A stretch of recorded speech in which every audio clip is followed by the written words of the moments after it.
Les célébrations du centenaire de la Première Guerre mondiale ont attiré les touristes à Sarajevo, une manière de redécouvrir l'histoire et de la transmettre.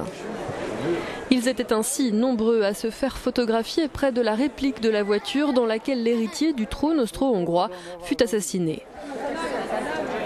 Ces Danois sont venus spécialement pour le centenaire. Nous avons réservé une chambre dans un hôtel situé juste en face du lieu de l'attentat, dit cet homme.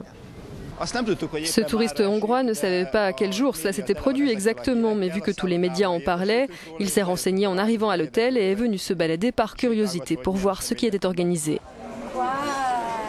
Les boutiques de souvenirs profitent elles aussi de l'événement. Les badges à l'effigie des protagonistes du 28 juin 1914, François Ferdinand et Gavrilo Princip, font fureur.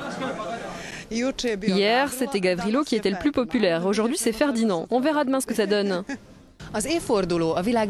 Les gens sont venus de différentes parties du monde pour cet anniversaire. Bien que la guerre des années 90 n'ait pas amélioré les relations entre les nations des Balkans, nous avons toutefois rencontré aussi des touristes venus des pays voisins, conclut notre correspondante.